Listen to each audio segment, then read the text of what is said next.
Hello दोस्तों, good morning. मैं विकास दीक्षित, आपके YouTube channel Hindi with Dikshit पर एक बार फिर से स्वागत करता हूं। आज हम लोग जो आप सबको पिछली वीडियो में जो बताए थे वर्ण के बारे में, उसमें बताए थे आप सब ये दो है, तो उसी के तहत मैं अगला वीडियो लाने वाला हूं, मतलब वही सीरीज का, ठीक ना। यानी कहने का मतलब एक दो नंबर उससे मिलेंगे, एक दो नंबर इससे मिलेंगे, दोनों मिला के आप सबको 4 नंबर 12th या 10th का जो बोर्ड एग्जाम है उससे 100% फिक्स हो जाएंगे, ठीक ना। और ये चल रहा है ना। तो आज देखते हैं हम लोग। देखिए पिछले क्लास में हम लोग देखे थे स्वर्ण वर्ण के बारे में। किसके बारे में देखे थे? स्वर्ण वर्ण के बारे में। आज हम लोग देखेंगे व्यंजन वर्ण के बारे में, है ना। और जो आप अगर पढ़ लीजिएगा, इस वीडियो को देख लीजिएगा पूरा, और वो वीडियो को, तो वो वाला वीडियो और ये वाला वीडियो दोनों मिला के आप सबको पक्का 100% बता रहा हूँ कि 3 से 4 नंबर एकदम मिल जाएंगे। तो आप सब देखिएगा और अपने दोस्तों को शेयर कीजिएगा। इससे पहले आप सबको मैं बता देना चाहता हूँ कि हमारा स्कूल मदर्स इंटरनेशनल स्कूल जो मंझौली खाप की रोड में पड़ता है। आप सब मेरे साथ ऑनलाइन या ऑफलाइन आकर जुड़ सकते हैं। अगर अधिक जानकारी लेना चाहते हैं तो एक नंबर देता हूँ 7634005548। इस कॉन्टेक्ट नंबर पर ज़्यादा जानकारी ले सकते हैं। मेरा ही नंबर है, कॉल करके जितना ज़्यादा जानकारी लेना चाहते हैं ले सकते हैं। और हमारा जो रनिंग बैच है 10th 9th 8th है ना, 1 बजे से 5 बजे तक चलता है। और जो स्कूल है वो सुबह 6 बजे से चलता है। तो आप सब आ सकते हैं, ऑफलाइन या फिर ऑनलाइन जुड़ सकते हैं। और ज़्यादा जानकारी लेना चाहते हैं तो इस नंबर पर कॉन्टेक्ट कर सकते हैं। हम लोग वीडियो में अगला आगे बढ़ते हैं। देखिए हम लोग पढ़ रहे थे वर्ण, है ना। वर्ण में क्या बताया था? स्वर्ण वर्ण आप सबको बता दिए थे, है ना। स्वर्ण वर्ण के बाद हम लोग को क्या पढ़ना है? व्यंजन वर्ण पढ़ना है। क्या पढ़ना है दोस्तों?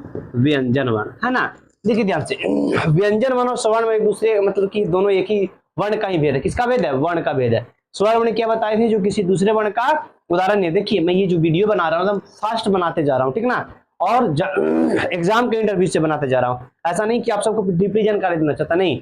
बस एग्जाम में जो जो आएंगे ना उसके तहत मैं फास्ट पढ़ाना चाहता हूँ। अगर ऐसे फाउंडेशन की तरफ से आप पढ़ना चाहते हैं तो हमारे स्कूल में आ सकते हैं, ट्यूशन में आ सकते हैं, जो बताए नंबर पर कॉन्टेक्ट कर सकते हैं। लेकिन जो वीडियो में बताने जा रहा हूँ ये एकदम रैपिडली फास्ट पढ़ाने जा रहा हूँ। इससे क्या होगा, आपका जो बोर्ड का एग्जाम है ना उसमें 100% मिल जाएगा, है ना। उसके लेकर के मैं पढ़ा रहा हूँ, है ना। देखिए व्यंजन वर्ण। व्यंजन वर्ण क्या होता है? वैसा वर्ण जो स्वर की सहायता से बोली जाती है। देखिए ध्यान से, क्या होता है व्यंजन वर्ण? व्यंजन वर्ण क्या बताया? वैसा वर्ण जो स्वर की सहायता से बोली जाती है। देखिए जो स्वर वर्ण हम लोग पढ़े थे ना, उनमें किसी दूसरे वर्ण की सहायता नहीं लेना पड़ता था। लेकिन इसमें क्या होता है, जो इसका बड़ा भाई है, कहने का मतलब जो स्वर वर्ण था उसका सहायता लेता है। जैसे एग्जाम्पल के लिए क्या होता है? क ख ग घ अंगा। देखिए ये व्यंजन वर्ण। कैसा वर्ण है? व्यंजन वर्ण है। कैसे? क्योंकि ये जो वर्ण है ना ये किसमें किसकी सहायता है? क जो है ना किसकी सहायता? अ की सहायता। क प्लस अ, है ना। अगर क से हम लोग अ निकाल देते हैं तो ये जो व्यंजन है आधा व्यंजन हो जाता है। कैसा व्यंजन होता है बच्चों? आधा व्यंजन। आधा व्यंजन कहने का मतलब स्वर रहित व्यंजन। स्वर रहित कहने का मतलब इसके साथ स्वर नहीं है, ठीक ना। लेकिन ये वाला जो है ना स्वर सहित व्यंजन है। जैसे अब लिखेंगे हम ख, है ना। क्या लिखे? मैं ख लिखा, तो ख जो पूरा व्यंजन है ना। इसको हम लोग आधा करना चाहेंगे तो क ख हलांत आ। हलांत जैसे ही लगा दिए हम लोग तो क्या हो गया? वह व्यंजन आधा हो जाता है। क्या हो जाता है? आधा। जैसे लिखते हैं ना आप सब संख्या, संख्या लिखे ना, तो ये जो खा है ना ये कैसा खा? ये वाला खा है। कैसा खा? ये आधा खा है ना। इसी को हम लोग व्यंजन बोलते हैं। क्या बोलते हैं? व्यंजन बोलते हैं।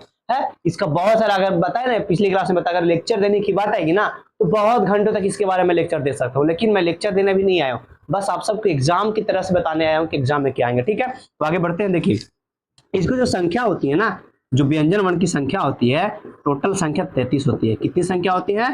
टोटल संख्या इसका जो है ना 33 होती है। एग्जाम में पूछा हुआ, एग्जाम में क्वेश्चन है, एग्जाम में आपका जो 10th है ना उसमें पूछा हुआ एग्जाम क्वेश्चन है कि स्वर्ण वर्ण की संख्या कितना होता है। तो स्वर्ण वर्ण की संख्या पिछली क्लास में बताया कि 11 होते हैं। कितने होते हैं? 11 होते हैं। उसी तरह स्वर्ण व्यंजन वर्ण की संख्या कितने होते हैं दोस्तों? तो व्यंजन वर्ण की संख्या 33 होते हैं, ठीक ना। अब हम लोग देखेंगे इसमें जो व्यंजन है ना उसके बहुत सारे प्रकार होते हैं, ठीक ना। एक एक करके हम लोग पढ़ेंगे, ठीक है। तो इसको मिटाता हूं। तो सबसे पहला व्यंजन हम लोग क्या पढ़ेंगे? स्पर्श व्यंजन पढ़ेंगे। स्पर्श व्यंजन। देखिए ध्यान से, स्पर्श व्यंजन 110% आप सबको बता रहा हूं ना। कि स्पर्श व्यंजन से आपका 1 नंबर एग्जाम में पक्का, 1 या 2 नंबर, 2 नंबर भी आ सकता है, 1 या 2 नंबर आपको लिख के दे रहा हूं। अगर नहीं आएगा ना एग्जाम में 1 या 2 नंबर तो आप सब पढ़ाई, मेरा जो चैनल उस पर पढ़ना छोड़ दीजिएगा, इतना चैलेंज करता हूं, ठीक ना। ये जो स्पर्श व्यंजन है ना, इससे 1 या 2 नंबर का आपको जो 10th का एग्जाम है ना उसमें 110% मिल जाएगा। बस ध्यान से इस वीडियो को देख लीजिए, और इस वीडियो देखने से खाली ज्यादा नहीं, अगर इसको देख लीजिएगा, स्पर्श व्यंजन के बारे में अगर पढ़ लीजिएगा ना तो 1 या 2 नंबर आपका पक्का हो जाएगा। 2 नंबर बता दे रहा हूं पक्का हो जाएगा, क्योंकि मैं देखा हूं जो पिछले बार एग्जाम हुए ना उसमें देखा हूं। देखिए ध्यान से, स्पर्श क्या होता है? स्पर्श कहने का मतलब क्या होता है? सटना। स्पर्श कहने का मतलब ना, जैसे आपके घर में कोई परिवार आता ना, कहता चरण स्पर्श करो, मतलब उसका पैर छुओ, है ना। तो यहाँ चरण स्पर्श करने की बात नहीं है, यहाँ मुंह जो है ना कहीं स्पर्श होता है, आपका जी है। देखिए बताता हूं इसका परिभाषा क्या होता है। वैसा व्यंजन, वैसा व्यंजन जिसे उच्चारण करते समय जीभ मुंह के अन्य भागों से पूरी तरह स्पर्श करता है।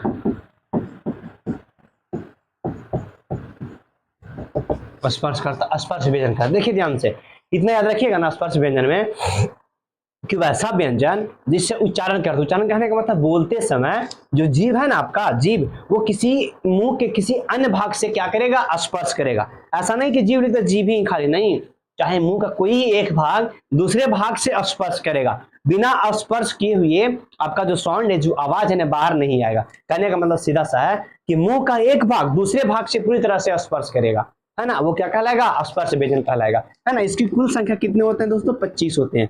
कितने होते हैं संख्या इसकी? 25 होते हैं। एग्जाम में पूछा हुआ क्वेश्चन है कि स्पर्श व्यंजनों की संख्या कितना होता है? तो 25 होता है।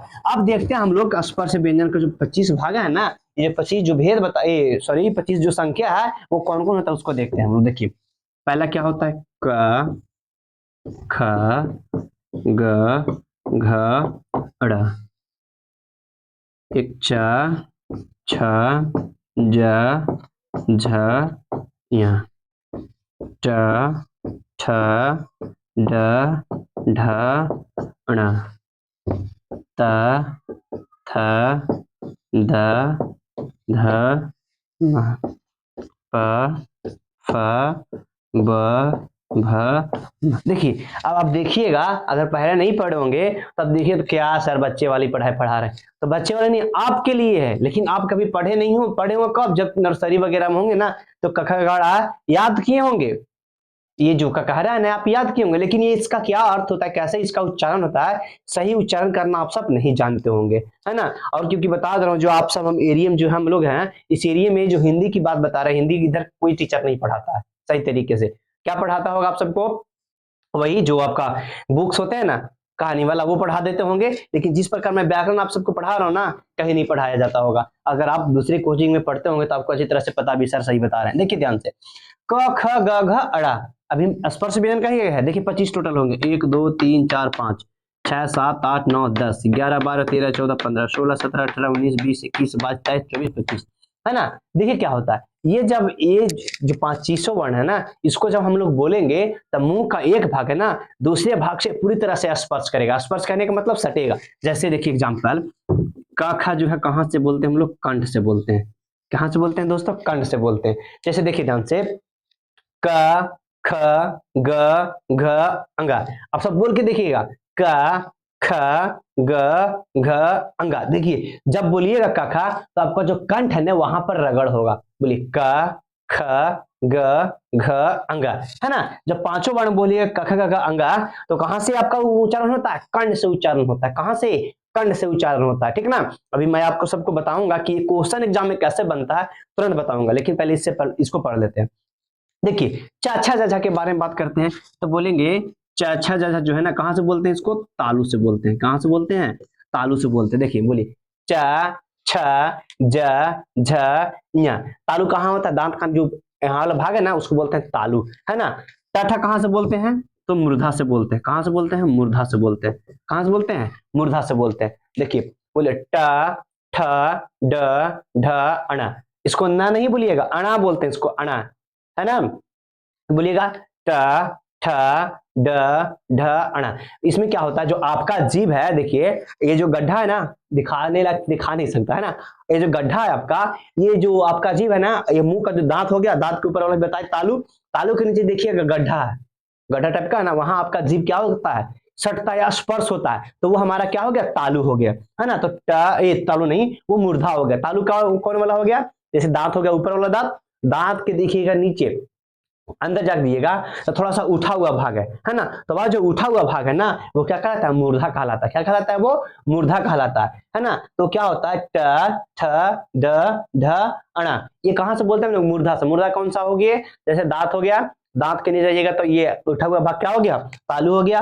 तालु का अगर नीचे जाइएगा तो ये गड्ढा वाला ऊपर जो भाग है ना, वो क्या होता है, मूर्धा होता है। यहाँ ऐसे से करता है, जो सुरसुराता है, गुदगुदी टाइप का होता है ना, वो क्या कहलाता है, मूर्धा कहलाता है। क्या कहलाता है, मूर्धा। तो टठ डा कहां से बोलते हैं, टठ डा अणा कहां से बोलते हैं, मूर्धा से बोलिए। बोलिए ट, जब बोलिएगा तो आपका जीव वहीं जाके चटेगा, ट ठ ड ढ अणा। तथा कहां से बोलते हैं, तथा से बोलते हैं, दंत से बोलते हैं। कहां से बोलते हैं बच्चों, दंत से बोलते हैं। बोलिए, देखिए ट थ द ध न, इसको ना बोलिए, अणा इसको नहीं, अणा इसको बोले, इसको ना बोलेंगे। देखिए जब बोलिएगा आप सब बोलते जाइए, जैसे मैं बोल रहा हूं मेरे साथ साथ आप भी बोलिएगा। देखिए बोलिए ट थ द ध न। आपका जो जीभ है कहां सटता है, दांतों में सटता है, जाकर के आपका जो जीभ है ना कहां सटता है, दांतों में सटता है। देखिए त थ द ध न, है ना। पाफा कहां सटता है, तो ओष्ठ में सटता है। कहां सटता है दोस्तों, ओष्ठ, ओष्ठ में सटता है। देखिए पा फा ब भ म, जब बोलिएगा पा फा ब भा, जो एक होठ है दूसरे होठ से सटता, ऊपर वाला होठ निचला होठ से नहीं सटता। देखिए बोलिए पा फा ब भ म।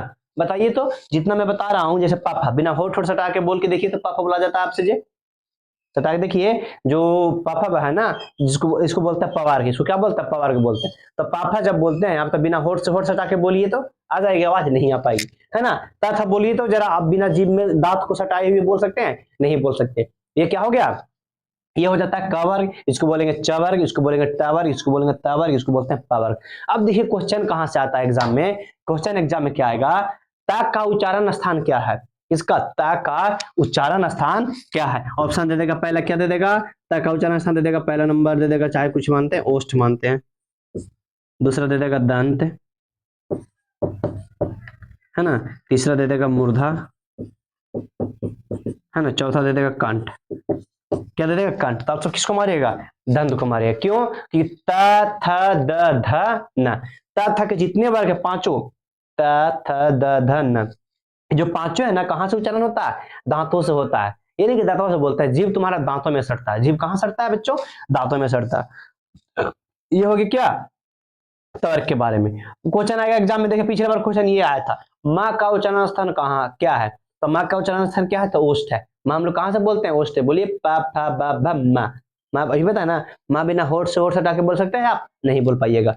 क ख ग कहां से बोलते हैं, तो कर्ण से बोलते हैं। चा चा चा कहां से बोलते हैं, तालु से बोलते हैं, है ना। तो इस बात को आप सब याद रखिएगा, खास करके इसको जो उच्चारण स्थान है ना, ये और याद कर लीजिएगा। 110% बता रहा हूं कि आपके एग्जाम में कम से कम 2 नंबर बस इतना से मिलने वाला है। ये जो है ना 5-25 को जो वर्ण लिखे हैं, ये 25 वर्ण आप याद कर लिए कहां से कुछ बोलते हैं, तो बस आप सबको 2 नंबर पक्के हो जाएंगे, इससे ही 2 नंबर पक्के हो जाएंगे। कुछ नहीं करना, बस खाली लिखना है कवार्ग, कवार्ग जितना सा कर्ण से, है ना। कवार्ग में कर्ण से, का देखिए शुरू में, इसमें भी शुरू में का है, ठीक है ना। तो कवार्ग जितना कर्ण से बोलते हैं, चवर्ग कितना तालु से बोलते हैं। चवर्ग ये नहीं कि ऐसे चा तालु से बोलते हैं, छा तालु से बोलते हैं, ऐसा नहीं, चा चा जा झैया, जो चवर्ग है ना वो सब तालु से बोलते हैं। ये नहीं याद रखिएगा टा बोलते हैं मूर्धा से, ठा बोलते हैं नहीं, जितना ठवर्ग है टवर्ग है सब बोलते हैं कहां से, मूर्धा से बोलिएगा, है ना। तो ये होता है क्या, स्पर्श व्यंजन। अब इससे 2 नंबर 110% एग्जाम में, है ना। स्क्रीनशॉट लेना चाहते हैं ले सकते हैं। अब हम लोग देखते हैं अगला,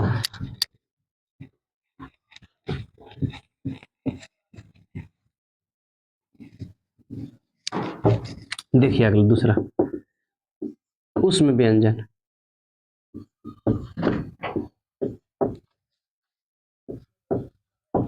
उसमें व्यंजन देखिए, वैसा व्यंजन जिसे उच्चारण करते समय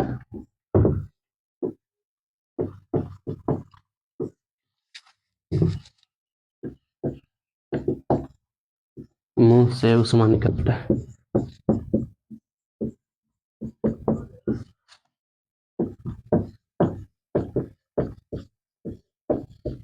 उसमें करते हैं। इसकी संख्या टोटल कितने होते हैं दोस्तों? इसकी संख्या टोटल 4 होते हैं। कौन कौन होता है? तलब सा, मूर्धन सा, दंत सा और एक, हाँ देखिए उसमें व्यंजन क्या होता है? उसमें मतलब इतना याद रखिएगा, उष्मा। उसमें मतलब क्या होता है जी? उष्मा। उष्मा कहने का मतलब जो गर्मी है ना, वो जैसे देखिएगा ध्यान से, आप अपना हाथ लीजिए, दोनों हाथ जब रगड़ते हैं तो गर्म हो जाता है ना हाथ आपका, क्या हो जाता है? गर्म हो जाता है ना? तो वही क्या होता है, इसमें भी गर्म हो जाता है। जैसे आप जब बोलिएगा ना तो आपका जो जीभ है ना, मुंह के एक अनेक भागों से एक से अधिक बार रगड़ करेगा। परिभाषा उतना लंबा लिखा रहता है बुक में, लेकिन उतना लंबा मैं नहीं लिखा, है ना? बस आप सब 10th के एग्जाम बच्चे होंगे, 12th के, तो इतना तो समझते होंगे ना। तो वही कह रहा हूं ना कि जब आप बोलिएगा तो जो आपका जीभ है ना, वो मुंह के किसी एक भाग से, एक से अधिक भाग से रगड़ करेगा। जब हम लोग हाथ एक दो बार रगड़ कर रहे हैं तो गर्म हो जाता है। तो जीभ भी तो चमड़ा ही है, जब चमड़ा से गर्म कर रहे हैं तो गर्म हो रहा है ना। तो जीभ है और मुंह के अन्य भागों से रगड़ करेगा, तो जीभ और मुंह का अन्य भाग वो भी तो चमड़ा ही है। तो वहां जब रगड़ करेगा तो नहीं उष्मा उत्पन्न होगी कि नहीं? तो ये कह रहा है कि जब बोलते समय मुंह का जो जीभ है ना, वो मुंह के अनेक भागों से, जो हमारा जीभ है मुंह के अनेक भागों से एक से अधिक बार रगड़ करेगा। एक बार नहीं, एक से अधिक बार रगड़ करेगा। और रगड़ करने के बाद जो उष्मा, जो वायु, ये साउंड की हवा, ये आवाज के साथ साथ जो हवा निकलती है बाहर ना, वो गर्म निकलती है। जैसे बोलिए तालब्य स, देखिए तो कितना बार आपको बोलना पड़ रहा है, तालब्य स, तालब्यसा, 5 6 7 बार बोलना पड़ रहा है ना। अब इतना देखिए तो 2 बार रगड़ के तो हाथ गर्म हो जाता है। तो हमारा जीभ जो इतना बार रगड़ हो रहा है तो गर्म हो जाएगा ना। और जब गर्म हो जाएगा और वहां का स्थान गर्म है, वहां से निकलने वाली हवा, जब साइंस पढ़े होंगे तो पता होगा कि जहां स्थान गर्म है वहां से निकलने वाली हवा भी क्या होती है? गर्म होती है ना। आप लोग जब नदी चाहे अहरा वहरा के बगल में जाते होंगे, वहां से हवा अगर निकलेगी गर्मी के मौसम में, शाम के समय जाते होंगे, तो उस नदी से चाहे अहरा से अगर हवा निकलती है ना, देखिएगा हवा जो है ना गर्म निकलती है, क्योंकि वहां का जो पानी है ना वो गर्म है। तो हमारा जो मुंह का भाग क्या हो गया? गर्म हो गया। और मुंह से जो हवा निकल रही है वो कैसा निकलेगा? गर्म निकलेगा। तो उष्मा कहने का मतलब गर्मी क्या है? उष्मा ही है, उसको बोलता है उष्मा व्यंजन। इसी संख्या टोटल कितना होता है? 4 होता है। कौन कौन? तालाब सा, मूर्धन सा, दंत सा और, हाँ बस इतना एग्जाम में याद रखिएगा कि उसमें व्यंजन परिभाषा याद रखिएगा, जो रगड़ करके गर्म हवा निकालती है ना। इस संख्या कितने होते हैं टोटल? 4 होते हैं। कितने होते हैं टोटल? 4 होते हैं। कौन कौन? तालाब सा, मूर्धन सा, दंती सा, है ना। एग्जाम में आ जाएगा कि निम्नलिखित में से उसमें व्यंजन का उदाहरण कौन है, दे देगा। कौन कौन ऑप्शन दे देगा? एगो तलबी सा, एगो दे देगा पा, एगो दे देगा मा, एगो दे देगा का। तो उसमें व्यंजन का उदाहरण कौन सा है? तो तलबिसा है। कौन सा उदाहरण? तलबिसा। इनमें से 4 कोई भी एक ऑप्शन रहेगा। तलबी सा, मूर्धनी सा, दंती सा, अच्छा चाहे तो इन चारों दे देगा, लिख दे इनमें सभी, तीनों दे देगा ऑप्शन 1 2 3 करके, और लिख देगा इनमें से सभी, ठीक ना। तो ये क्या हो गया? जो चारों है ना, ये उसमें व्यंजन है, ठीक है ना। टाइम कितना हुआ? कितने मिनट का वीडियो हुआ? ज्यादा टाइम हो जाता दिक्कत हो जाता है। तो आज फिर इतना ही रहने देते हैं। अगले वीडियो में आप सबको थोड़ा सा, और इसमें 2 3 टॉपिक और बचा है, उसको मैं बता दूंगा। तब तक के लिए इतना ही देखिएगा। ये जो आप बता दिए कि 4 नंबर पक्के हो जाएंगे। और तब तक के लिए जय हिंद, जय भारत।